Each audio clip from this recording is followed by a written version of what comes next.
Still a commercial club. It's not a football club, I think. I have said that before. And that's always difficult when not the manager is deciding which player has to come. Is very difficult. When other persons buy the players, then you have a problem, because you need to have the knowledge of the manager, the orientation of the manager, because he has to train them. So I think it shall be always like that. And Arne Slot is the man who says to his technical manager that he has to buy this player. Pay attention to it. All we heard before the game was about resting players, and the manager, Bruno, talking about next Thursday. What about today's match? Does that mean anything to anybody? Because what's the point in us turning up here? Want other reel? No. I'll give you a couple more reel. In the last 7 years, the worst position of Manchester City in the Premier League was 4th. In the last 7 years, Manchester City was champion twice, and if you want to say 3 times, because they will be in one more week, 2, 3 or 4, and they were second twice. That's heritage. Do you know what is also heritage? Is that Otamendi, Kevin De Bruyne, Fernandinho, Silva, Sterling, Aguero, they are investments from the past. Not from the last 2 years, from the past. Do you know there are many of United players that left the club last season? See where they play. Where they play, how they play, if they play. That's football heritage. And one day when I leave, the next Manchester United manager will find here Lukaku, Matic, of course De Gea from many years ago. They will find players with a different mentality, with a different quality, with a different background, with a different status, with a different know-how. There is something that I used to call football heritage. The last time Manchester United won the Champions League, which didn't happen a lot of times, was on 2011. Eight, yeah. During the Champions League final, No, 2011. the final. I'm not even. The final was 2011. Since 2011, 2012, out in the group phase. The group was almost the same group as we had this season. Benfica, Basel, and Galati from Romania. Out in the group phase. In 2013, out at Old Trafford in the last 16. I was in the other bench. In 2014, out in the quarterfinal. In 2015, no European football.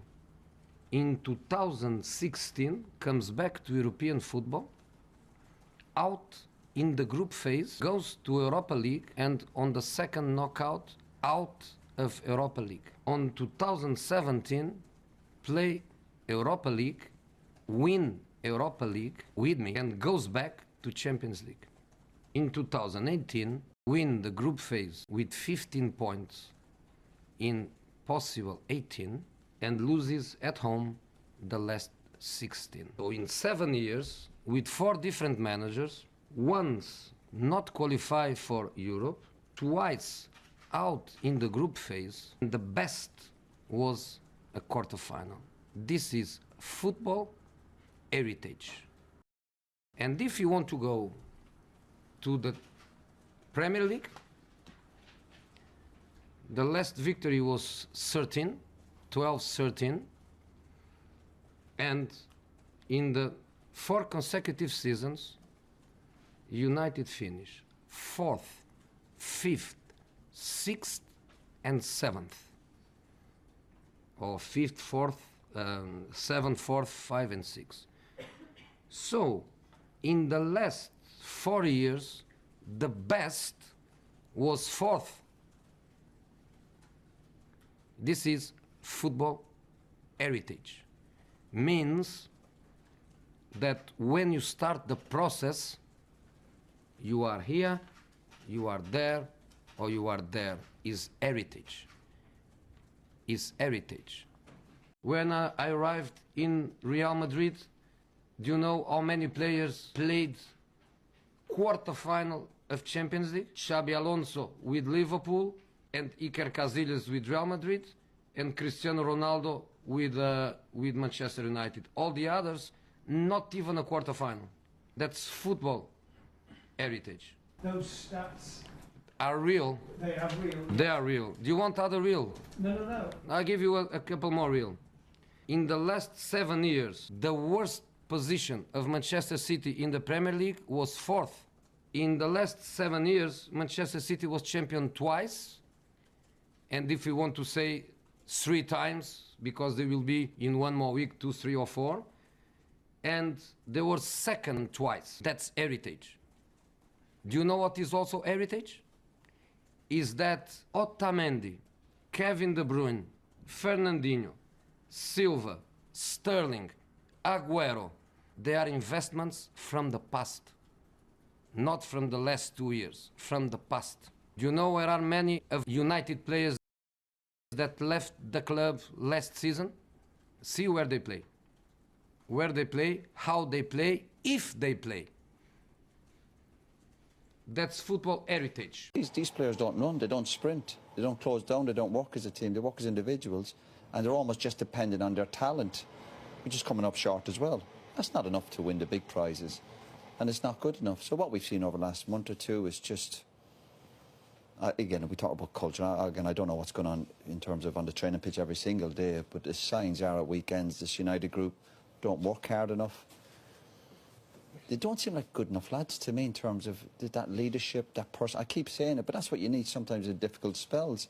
And the players know even when they get interviewed, I don't just mean Marcus, when they get interviewed after games, they're like robots. It's just, they're saying, oh, Ollie, even when a lot of over the last week, when a lot of players are talking about the manager leaving, they even have had to keep saying Ollie. You know, Ollie was their manager, he was their gaffer, whatever you want to do. And they're just talking to Ollie as if maybe Ollie was too friendly with him.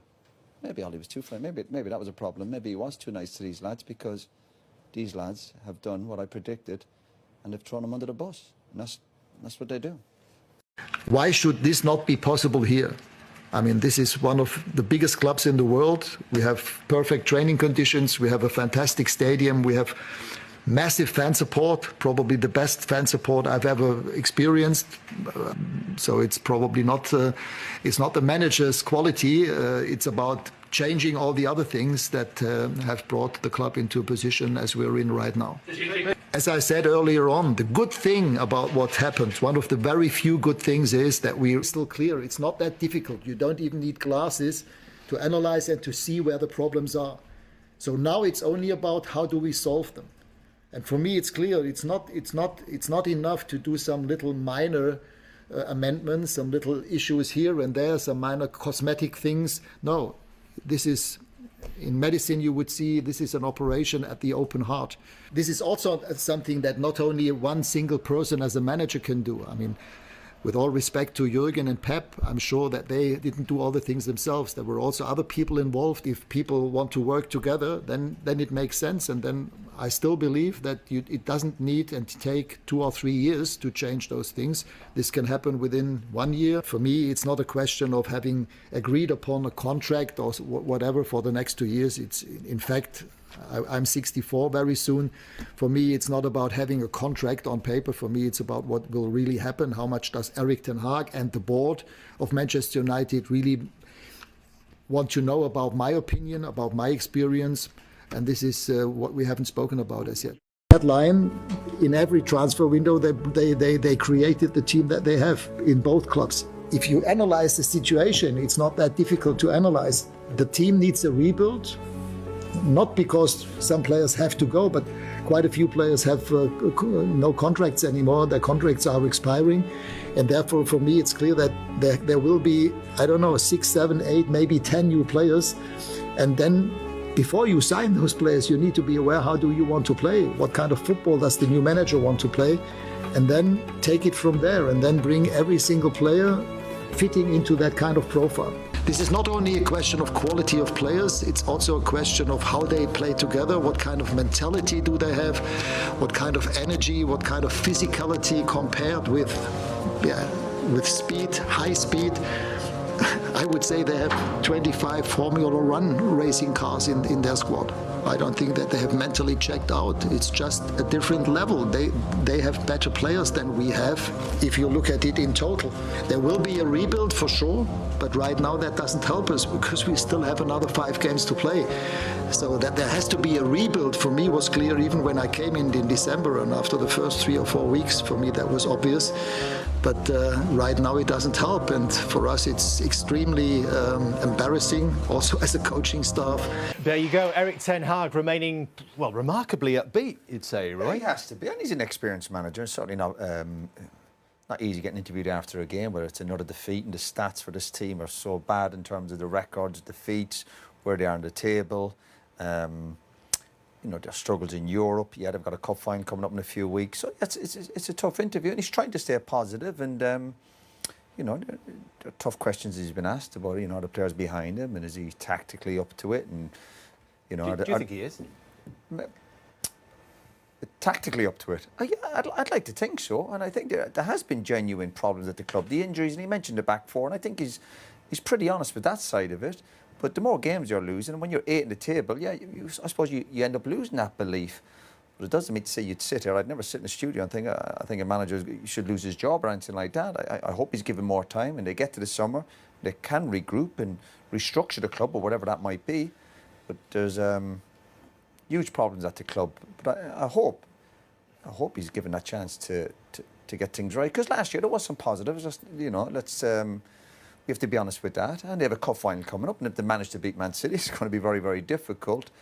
But there's huge challenges he's facing, and he's under huge pressure. What's your take on it, Wayne? They are 32 points off the top now. They've lost 14 games, the most in any Premier League season. Should Erik ten Hag be under scrutiny? Should his job be in question? I think anyone who's Manchester United manager is under pressure, because obviously it's a huge club, and when you're losing games and in the way that the losing games at the minute is there's going to be big questions asked. And I said this a few weeks ago, I think the players have to really look at themselves, because when you've got your manager doing an interview and he's talking about attitude and players' attitude not being right to play for Manchester United, that is a massive insult. If I see my manager saying that, then there's no way I'd just let that ride till the end of the season. And it looks like some players are just trying to get to the end of the season, and that's my personal opinion. And so I feel for him in that way, but ultimately it's his job and to make sure the players are right. So is it your feeling that perhaps some of these Manchester United players are not playing for this manager anymore? Well, if they are, I don't think they're showing it very well. I think the performances, there's some very good players in that squad, and the performances are way below par. And as we look at the injuries they've picked up, and some of them players can play. Some of them players can play with the injured players? Yeah, 100%. That's quite a big claim, that. You're saying that some Manchester United players who we're not seeing out there now are fit enough to be in, and that's it's their easy. choice. You've got European Championships coming up, you've got an FA final coming up. It's easy for players to, you know, because they're getting a little bit of stick now, it's easy for players to like stay out for a little bit and then come back towards the final and get themselves ready for the European Championships. And you've seen it, I've seen it myself over the years. So I just think the players who are being injured, they're not filling themselves with any credit at the minute. And the manager's going to take all the stick for that. What if that was true, Roy? Well, obviously that's not a good sign. No, you'd always hope players who carrying injuries and are desperate to get back playing football. That's what you'd hope. You know, there's always a worry. There's always a few players at every club, I think, that can drag their heels with an injury, and you might say to a player, you know, you're out for 3 or 4 weeks, and that's the length of time will take. But other players generally players I've played with, if someone gives them a length of time they're going to be injured, they would say, I'll try and knock a week or two off that and I want to get back playing for Man United or wherever club they're at. So that's always a worry. But I have to say, I think that goes on at lots of football clubs. There's lots of players out there at certain stages of the seasons when they have an injury or they're lacking confidence and they're out of it, they're not in a hurry to get back in the team. I think that's obvious, and that happens at lots of football clubs. What's your take on this from a sort of outside? Los mit deinem Ex-Club? Ja, ich habe ja damals am Ende gesagt, dass schon ein paar grundlegende Dinge geändert werden müssen. Und Sie haben jetzt, glaube ich, seitdem 700 oder wenn nicht sogar 750 Millionen ausgegeben für neue Spieler. Und in der Tabelle sind Sie noch deutlich schlechter als damals. Von daher könnten Sie tatsächlich nur mit einem Sieg in der Europa League noch diese Saison retten, weil dann wären Sie tatsächlich in der Champions League. Alles andere wäre eine brutale Enttäuschung. Und ja, auch da wird es interessant sein zu sehen, was da jetzt passiert. Sie haben jetzt einen Trainer verpflichtet mitten in der Saison, der ganz klar mit Dreierkette spielt oder mit Fünferkette. Und der Kader ist aber vorher über Jahre hinweg auf der Basis einer Viererkette zusammengestellt worden. Und ich finde, das merkt man jetzt einfach auch immer wieder, wenn man sie spielen sieht, vor allem in den normalen Ligaspielen gegen die Gegner, gegen die man normalerweise den Anspruch hat, gewinnen zu wollen und zu müssen. Und klar, jetzt in der Europa League haben sie jetzt, muss man ja auch sagen, normalerweise bist du mit dem Ergebnis gegen Lyon schon ausgeschieden. Sie haben es nochmal gedreht und da macht das Stadion natürlich auch nochmal viel aus. Aber wird sicherlich jetzt auch interessant sein gegen Bilbao. Von der Papierform her ist man eigentlich Favorit oder von der Größe der Clubs. Aber mit Nico Williams hat Bilbao natürlich auch einen absoluten Ausnahmespieler auf einem ähnlichen Niveau wie Lamine Yamal. Und wird auch morgen spannend sein zu sehen, wie das Spiel ausgeht. Ja. Still clear, it's not that difficult. You don't even need glasses to analyze and to see where the problems are. So now it's only about how do we solve them. And for me it's clear, it's not enough to do some little minor amendments, some little issues here and there, some minor cosmetic things. No, this is, in medicine you would see, this is an operation at the open heart. This is a result of many, many years of horrific recruitment decisions, horrific decisions in and out of the club, of ownership, all the way through to managers, through to scouts, through to people who've been in positions that have signed players, and it's all come on top all at once. It's like the perfect storm of absolute rubbish. The storm will come. I don't know if you use that expression, but we are going to have difficult moments. I know that. Imagine what is this for a fan of Manchester United. Imagine what is this for me. So we are getting a new coach that is losing more than the last coach. I have full knowledge of that. Like I said, I'm not going to change, no matter what. And I know we can succeed, but we need to survive this moment because I'm not naive. And I know that we need to survive now. I'd also like to remind you that when we had bad times here, the club stood by me, all my staff stood by me, the players stood by me.